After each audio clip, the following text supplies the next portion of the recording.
इस वक्त सबकी नजरें हैं कि दौरा ऑस्ट्रेलिया जो पाकिस्तान टी20 और वनडे सीरीज खेलनी है यानी व्हाइट बॉल सीरीज खेलनी है, उसके लिए पाकिस्तान के टीम के अंदर कौन कौन से खिलाड़ी आएंगे। साफ है कि बहुत से नए चेहरे आपको सामने देखने को मिलेंगे और कुछ सरप्राइजिंग चेंजेस भी आपको मिलेंगी। मिसाल के तौर पे अभी जो खबरें सामने आ रही हैं कि पाकिस्तान में जो शादाब खान है, जिसको एक पल के लिए बहुत से लोग कह रहे थे कि शायद वो कप्तान भी बन सकते हैं व्हाइट बॉल टीम के, उनकी जगह मुश्किल बन रही है। इमामुल हक की जगह मुश्किल बन रही है और सबसे बड़ा क्वेश्चन मार्क लगा हुआ है फ़खर जमान के ऊपर। मुझे नहीं लगता कि पाकिस्तान क्रिकेट में ऐसा टाइम भी आना था कि हमने फ़खर जमान के ऊपर भी सोचना था कि उनको वाइट बॉल में हमें लेना है या नहीं लेना। एक उसामा मीर है, उनका शायद फिटनेस टेस्ट एक दो रोज़ में होगा और टीम पाकिस्तान की अनाउंसमेंट भी आप आजकल में समझ सकते हैं कि ये होगी, अदरवाइज बाकी सबके फिटनेस टेस्ट हो चुके होंगे। और पाकिस्तान की जो पॉलिसी बनी हुई है कि जिन जिन खिलाड़ियों ने फिटनेस टेस्ट पास नहीं किया है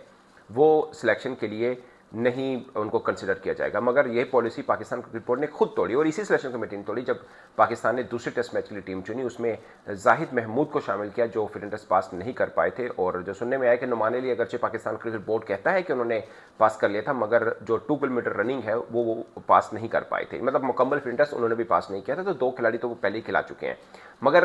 इमाम फ़खर जमान का मैंने जिक्र इसलिए किया कि फ़खर जमान के फिटनेस टेस्ट के ऊपर Pakistan cricket board question mark लगा रहा है कि उन्होंने पास नहीं किया है। और अगर यही क्राइटेरिया जो पाकिस्तान क्रिकेट बोर्ड ने बना रखा है कि जिन्होंने पास नहीं किया उनको टीम में नहीं लिया जाएगा, तो उसके मुताबिक तो फ़खर जमान का आना मुश्किल रहेगा। और दूसरा, जो फ़खर जमान ने ट्वीट किया बाबर आजम के हवाले से, उस पर उन्होंने एक दो रोज़ पहले जवाब दे दिया है पाकिस्तान क्रिकेट बोर्ड को कि उन्होंने ये ट्वीट क्यों किया था, क्योंकि पाकिस्तान क्रिकेट बोर्ड ने उसके ऊपर नोटिस भेजा था। और आपको याद होगा मैंने 5-7 दिन पहले जिस दिन उन्होंने ट्वीट किया था, मैंने उस दिन भी एक वीडियो किया था और मैंने बताया था आपको कि फ़खर को लेकर अब पाकिस्तान क्रिकेट बोर्ड और फ़खर के बीच में वर्सेस चल सकता है, जो कि अनफॉर्चुनेट है कि पाकिस्तान क्रिकेट बोर्ड हमेशा अपने की प्लेयर्स के साथ ये मुकाबलेबाजी में रहता है। वो चाहे शाहीन अफरीदी हो, वो चाहे अब फ़खर जमान हो, इससे पहले भी बहुत से खिलाड़ी यूँ शायद सुर्खियों में रहे हैं। बट क्वेश्चन इसके नए चेहरे कौन से आ सकते हैं। जब इमर्जिंग एशिया कप जहां ओमान में हो रहा है, बेसिकली मैं यहीं पर ही हूँ, जब इसकी टीम अनाउंसमेंट की गई थी उस वक्त भी बहुत से क्वेश्चन उठ रहे थे कि जहानदाद खान नहीं है इसमें, आकिफ जावेद नहीं है, तैयब ताहिर और भी बड़े बड़े नाम थे जो उसमें नहीं है। और एक नाम मैं मिस कर गया जो पाकिस्तान की वाइट बॉल सीरीज में उनके होने पर भी क्वेश्चन मार्क है, वो है सऊद शकील, जो कि नायब कप्तान भी हैं एक्चुअल में पाकिस्तान टेस्ट टीम के। और मुझे जानकर थोड़ी हैरानी हुई थी कि सऊद शकील के ऊपर भी जो सिलेक्शन कमेटी है थोड़ा सा तजब्जब का शिकार है। आई डोंट नो वाई, हो सकता है कामरान गुलाम को लेना चाह रहे हैं उसमें, जो कि उनको लेना भी चाहिए वाइट बॉल के अंदर। बट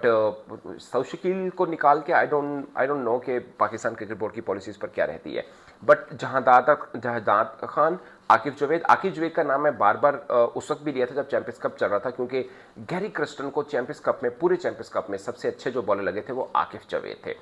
और कहा जाता है कि उस चैंपियंस कप में सबसे अच्छा पेस भी उन्हीं का ही था, मतलब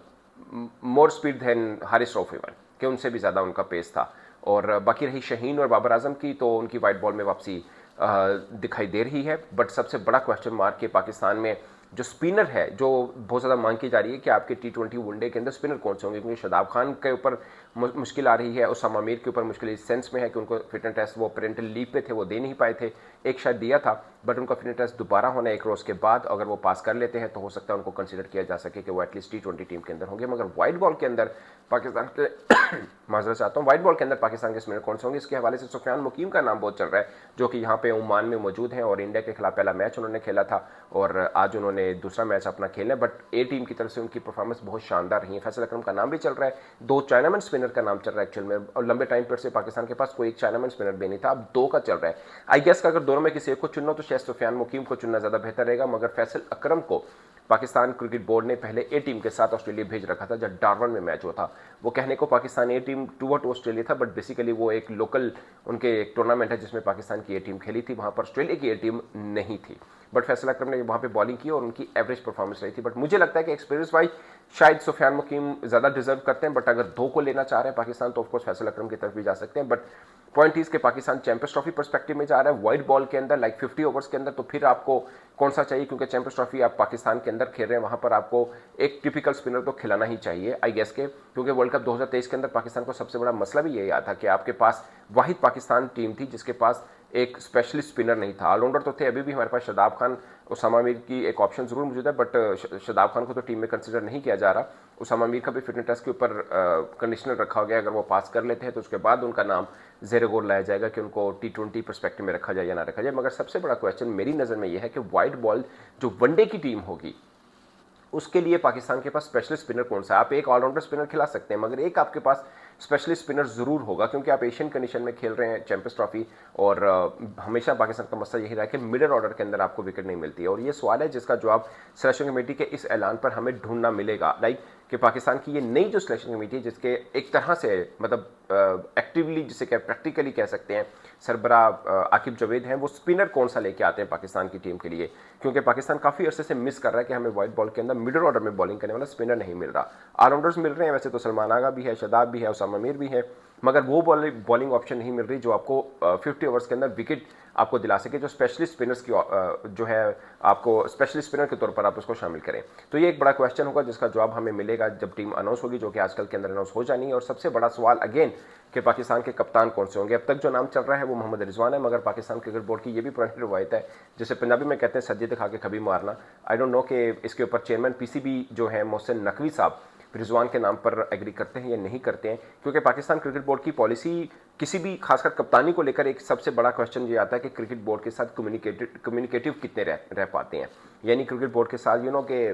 प्रॉब्लम ना रहे पाकिस्तान क्रिकेट बोर्ड को, जो पाकिस्तान क्रिकेट बोर्ड की कुछ पॉलिसीज हैं उनको इंप्लीमेंटेशन कराने में कप्तान हर्डल ना बने। सबसे बड़ा क्राइटेरिया कप्तान को चुनने का पीसीबी का ये होता है। ये कम होता है कि आपको कितना कॉम्पिटिटिव चाहिए होता है, ये चाहिए था कि कम्युनिकेशन कितनी के स्मूथ रहेगी। तो रिजवान है वो कई चीज़ों के ऊपर रेजिस्ट करते हैं, मुझे सिर्फ इस वजह से उनके नाम के ऊपर थोड़ा सा शक लगता है। और दूसरी ऑप्शन सलमान आगा की भी, बट आई गेस के अगर कप्तानी के ऑप्शन की तरफ बात करनी चाहिए तो रिजवान और बाकी तमाम पाकिस्तानी क्रिकेटर्स जो कैंडिडेट हैं कप्तानी की, उनका बहुत ज़्यादा गैप है। अपेरेंटली तो लग रहा है कि मोहम्मद रिजवान ही कप्तान होंगे, मगर इसकी फाइनल मंजूरी ऑफ कोर्स मोहसिन रजा नकवी साहब देंगे, और इस पर बहुत ज़्यादा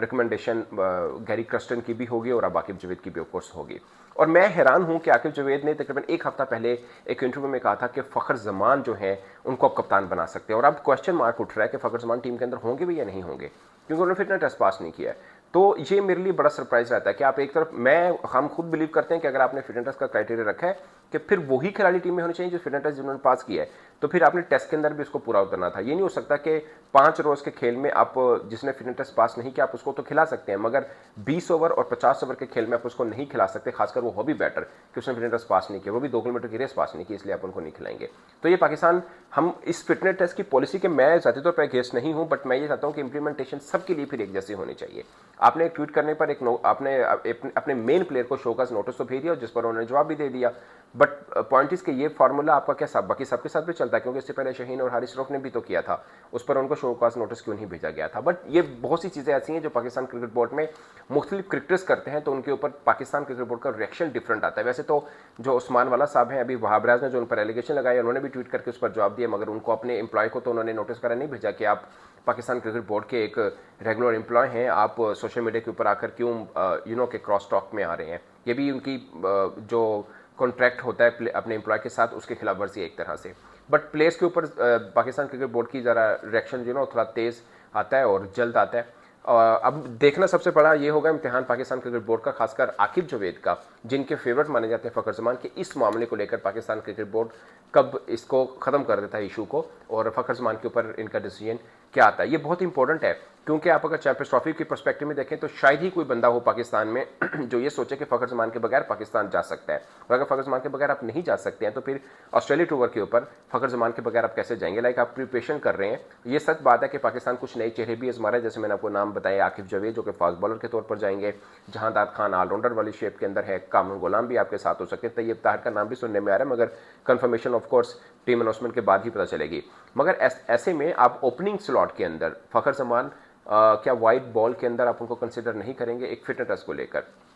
अगेन मुझे लगता है कि फिटनेस टेस्ट को लेकर आपकी जो हतमी पॉलिसी है वो फिर सबके ऊपर अप्लाई होनी चाहिए, एक दो खिलाड़ी के ऊपर नहीं होनी चाहिए। और मुझे लगता है कि वाइट बॉल फ़खर जमान के बगैर पाकिस्तान की टीम हमेशा इनकम्प्लीट रही है। अब इसके ऊपर क्रिकेट बोर्ड क्या फैसला करता है वो सिलेक्शन कमेटी के बाद पता चलेगा, जिसका ऐलान, बाकायदा ऐलान जो है वो आज या कल में आपके सामने ज़रूर आ जाएगा। तो दोस्तों, इस पर आप अपनी राय कमेंट बॉक्स में जरूर बताइएगा। मेरी तरफ से इतना ही, इजाज़त दीजिए, अल्लाह हाफिज़।